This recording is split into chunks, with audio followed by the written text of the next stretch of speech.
You know, there's one thing that people quite often dread about trainings like this is when someone ends up coming in and saying, I want to do an interactive presentation, and it's going to involve people helping me do it. And the worst thing about it is that when you come to a training like this and you think, I'll go down the back because no one's ever going to involve people from down the back. But actually, it always works better with people down the back. And so what I need is 13 people from down the back. So if I could get 1, 2, 3. So here's what I'm doing, is all I'm doing is showing a sort of simplified version of the Duluth multi-agency response. So you get a sense of what we're talking about when we're talking about a multi-agency or a CCR response. So I'm going to start right with you. Thank you. And if you could just stand here, that's great. And so I'm talking about a domestic violence call that starts off with the 911 responder. So if a victim calls, the first person they talk to is you. And so when your first focus is the safety and well-being of the victim. And so you ask a series of questions and they're guided by a computer screen.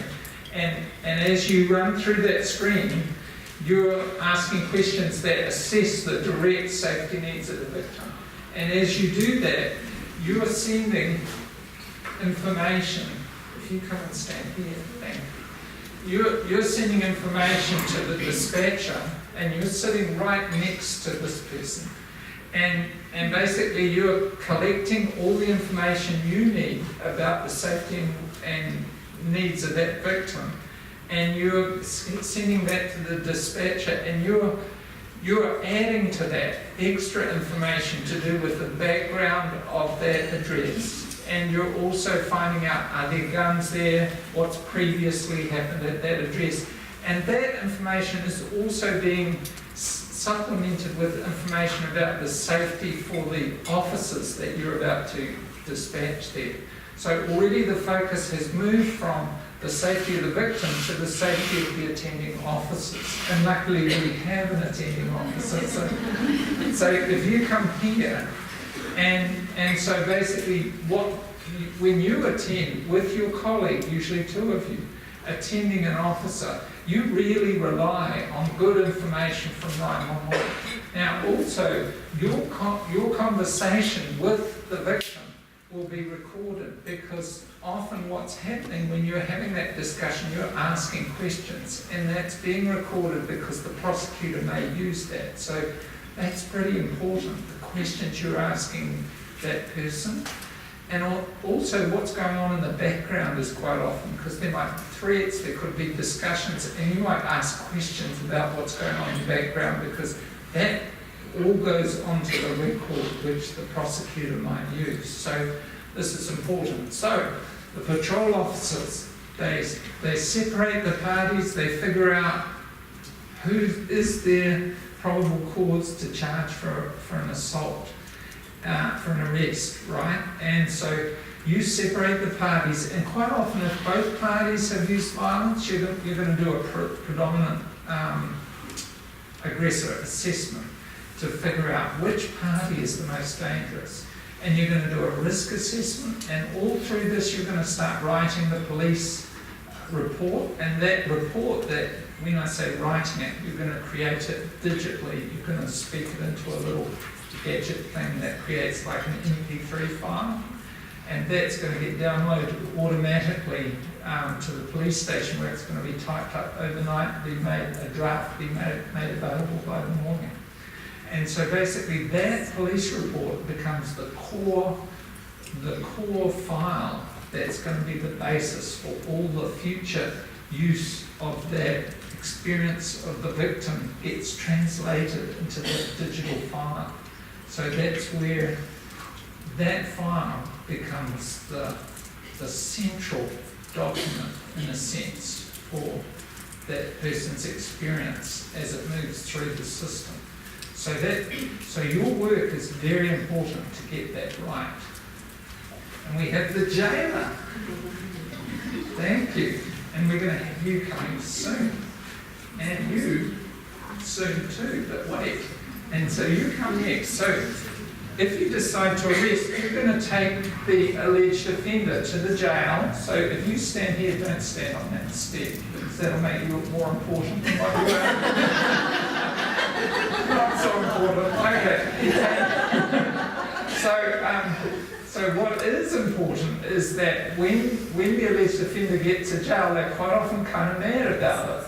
And so you might, for example, hear them make threats. And those threats, you might note them down, because all this will go into the file and it will be used by the prosecutor. Also, you might make calls, and you might make calls to the victim. And those calls will be recorded, and those recorded calls will also be part of the file. So it's important that any calls that go from the jail are available to the prosecutor to be used, because offenders quite often intimidate victims right from the get-go. And so anything the jail can do to help with the prosecution will be useful. But you're going to make it possible for that alleged offender to get to the first available hearing at the court. So basically you're getting that alleged offender out of circulation, and it creates a window of opportunity for perhaps the medical responder. If you come here and you just need to stand in front, you're not special enough for this step. Okay, so basically the reason I put you here, and I don't know whether you have, are there any forensic nurses in the audience here? I just wondered, because I'm going to say that you're a forensic nurse. And the reason I'm saying that is because medical responders who don't mind getting involved in the criminal justice system are rare. And the reason I say forensic nurses is they can move comfortably between the medical system and the criminal justice system. And so if that victim who was being interviewed by the patrol officer has got injuries or for some reason needs medical help, forensic nurses are prepared to go to court, give evidence, and move between those through the medical system and the criminal justice system. And they also work on sexual violence cases. As anyone who knows, who works in the sexual violence field knows, forensic nurses are a big ally. And so I'm just hoping that medical responders are available also for domestic violence cases. And so your report can also be part of the criminal justice file that can be used by the system. Now, community-based domestic violence advocate. Yay! Now, the reason I'm saying yay, and you can for a moment stand up on this step. You are special. Now, the reason you're special, okay, you can get down now. The reason you're special is because you are slightly outside of the system, because you provide a confidential response to the victim, and we get the patrol officers to make sure that you get notified within an hour of the arrest, so that you can get to speak with the victim as soon as possible, because we've got this window of opportunity where it's a good time to have a discussion about what that victim needs, what information they might need to know about how the system works, and what advocacy they might need. Like they may want or need particular information about what's going to happen with this whole system, but also for their own safety and well-being. Are they going to leave? Are they going to stay? What do they want to do? Are the children okay? Like basically all the things they need to make decisions, short-term, long-term, everything for the future. And they want to have that discussion in a confidential environment. And you don't have to share that with any of this system. And so that's why I was suggesting you get that brief moment up on the step, but that's over. Okay. And then now we have the court administrator, and then in just a moment we've got you, but just hold on, and then shortly we've got you, and then we've got you, but just hang on. So you come with me. Now, we've got the court administrator here, not because we particularly like you, because sometimes in some jurisdictions you can be quite hard to work with, but at a certain time in Duluth's history, you were quite a reasonable person. And the reason that was, the reason you're important is because this case is now going into the criminal justice system, and you are in charge of scheduling everything. And so by everything, I mean, you're the person who manages the infrastructure of cases as they come into the criminal justice system. So you manage the way that judges are scheduled, you manage all the infrastructure of how files move through the system. So as soon as things start going into the criminal justice system, everything slows down. And it's very frustrating to have to deal with files coming into the system. And with domestic violence cases, justice delayed is justice denied. And the slower things move through the system, the less likely victims are to participate. So we want domestic violence cases to move promptly through the system, because they're much more likely to participate if the cases are promptly scheduled.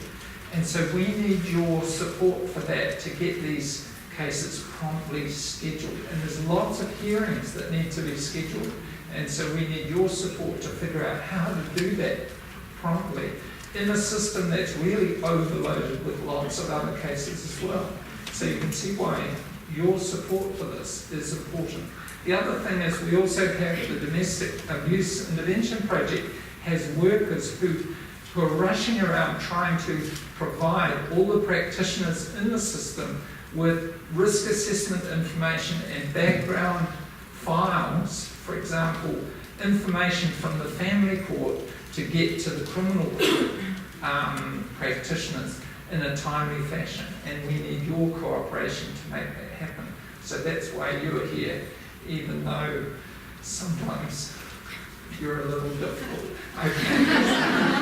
So yes, now the city prosecutor. Now you're here, and we are doing all this work for you because we gather all the information and we're putting it all together and we're scheduling it promptly because we want you to be able to do your job well. So remember, we were doing the patrol officer writing a really thorough report with risk factor questions, a really good description of the situation, the background setting, all the information to do with the previous offending and the level of risk. All that is really important for you. You need a really thorough background situation. You need advocates who engage with victims, so they're more likely, the victim is more likely to participate if they've had good engagement with the advocates. All these things enable you to do your job. So everyone is getting this in place so that you're able to prosecute this case to the best of your ability. And we've had your input into every little step here so that you've got everything you need to do your job. No pressure. Okay, so it's very important that you've had involvement in every little step of this. From the jail, from the medical responder, all these people, the 911 responder, the patrol officers, you've sat in and watched every little step with a mind to what you need to do your job. So but you still have total decision-making power about what you're going to do with these cases, but we want you to have the absolute best information. So next we have the police investigator. Quite often the patrol officer is not able to gather all the information needed, and so you are particularly important for liaising with the advocate, with the prosecutor, with all the people in this setting to gather the extra information, especially for the complicated cases, so that the city prosecutor can rely on you to keep everyone up to date with what's happening with the cases, particularly the more complicated ones, so that you can move between the various steps here, so that as the cases move through the system, everyone's got the best information, and if the situation changes, you can go back and do extra investigations as they need it. So that's why you're here, and you're very important to be able to do your job. And now, unfortunately, we have the defence attorney. Now, we hate this person. And normally we wouldn't want you here. But the reason we've got you here, despite the fact that no one respects you and everyone... and it's simple really, it's because we think you're just trying to get all the people who've done the crime off. But here's the deal, the reason you're here is because it's quite often difficult when, you know, I mentioned predominant aggressor cases, is what's really difficult sometimes for the police and for situations where victims of violence assault the people who've been beating them up. And sometimes some of those situations are very hard to figure out, and so victims of violence end up getting arrested. Do you ever see that? Yes. Now, when they come into the court, the defence attorneys, they come to the defence attorneys and typically they don't say, you better get me off, they just say, I'm just going to plead guilty. And what we need is we need you to say, no, I'm really going to fight for you, don't do that, we need to get you off.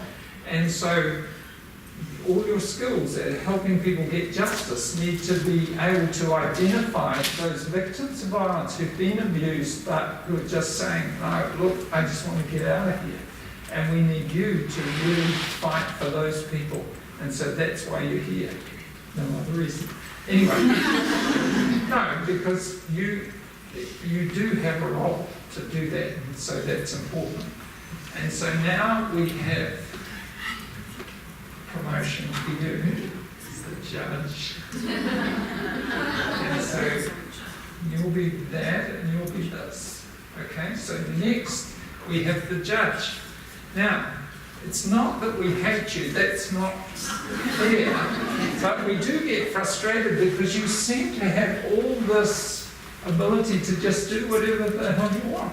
And now, it's true, you have the right to make a decision, and so what we need to do is to make sure you've got the absolute best information to make the decision you want. And no matter what you're going to do, we're never going to be in a situation where everyone's happy with what you do. And so a little bit like with the prosecutor, we want to make sure that you have absolutely all the information you need in a way that you can use when you need it, in a way that's manageable for you. And then that's our best way to ensure you can do your best work. And so that way we can live with you. So we will rely on that for you to do your best work. And so I think that's the best way we can do. Can we have the probation officer? Because the probation officer is going to do two main things. You're going to make recommendations to the judge, sentencing recommendations for domestic violence cases, and then you're going to manage the offenders on community-based sentences. And so you've got these dual roles, and so also when offenders on community-based sentences mess up and breach their conditions or do something that's wrong on their community-based sentences, bam, you act really quickly, bring them back to the judge, and of course you're going to act really promptly on that, aren't you? Yes, and so that way we get swift and sure consequences, because the probation officer is really the person who's got really good knowledge. You're like the information base about offenders in the system. And so everyone pretty much goes to you for information about offenders. And so that's really important. And the judge will always look to you for a good, solid background of information about who the offenders are. So that's great. And then we've got what Americans will call Battered intervention programs, let's just call them men's behaviour change programs or men's programs. And so here we have men's programs who have to meet certain standards, and so probation officers have high caseloads and so really can't manage all the people week to week. So men's programs in a sense are going to be the people who supervise offenders, domestic violence offenders, week to week. So of course we hope these programs are going to create personal change, but also they're going to be the ones who are going to actually, in a practical sense, supervise offenders. And so we're going to want to have a good information exchange between probation officers and intervention programs. And when you see things, you get information back through to the judge, through the probation officers. So really good, clear information exchange to do with risk here. And you've got good, close relationships with the victim advocacy program, because they may well have connections with the partners of the men in the program. So in a sense, your involvement and the advocacy program's involvement, you're both sitting just a bit outside the program. So you both have some similarity in that neither of you are truly a part of the program. You're both kind of in a position to monitor the criminal justice system. So if we stand back and look at this system, you'll notice that most of the people there have got different coloured cards, and the different colour means they've got different bosses. So what we're trying to do is get this whole system to work together, and it's difficult when you've got all these different bosses. So we're trying to get cases coordinated with a shared sense of success, a shared sense of purpose. But we've also got to get all those bosses to talk to each other and also have a shared sense of purpose between. And you'll see that heading up the top there, offenders crawl through them, victim survivors fall through them. The gaps between each one of these steps, that's what offenders are looking for. And so you'll have some version of this in your community. And it's the work of the organiser is to look, find where the gaps are, and to figure out how can we put victim safety measures into each of these gaps, so that no matter where offenders turn, we've got victim safety and offender accountability built into every one of these gaps. And the next point I'd make is that how do we measure the effectiveness? Quite often we get into wanting, for example, to measure the effectiveness of the intervention program. But this program is only going to be as good as how well all this system works. It can't work on its own. It's got to have this system to make it work effectively. It doesn't have the ability to enforce itself. It's only able to work effectively when it's got this whole system backing it up. So when people say, do men's behaviour change programs work? Well, let's look at the research. Does the research measure this? It tends not to. So I'd say when we've got research that measures this, that will give us a better picture of how well that's working. Of course, we want to know that the program is working well in terms of its analysis and if it's working well with the participants. Yes, that's important.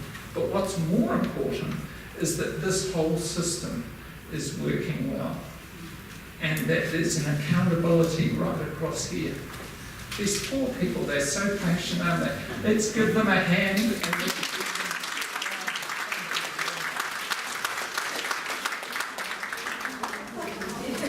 Thank you. Thank you very much. Thank you. Okay, so the question I ask you is that second one. And I know that you're all sitting in lines and stuff, but really what I want you to think about, talking to the people near to you, and you'll know the best way to do that, I guess, is, I know you don't have Duluth, and whether you have Duluth or not isn't the important thing. The important thing is to think about, bearing in mind that way of thinking, where are the gaps? What do you think the gaps are in your community? Do you know where they are? And what do you think they are? Just have a chat to the person next to you.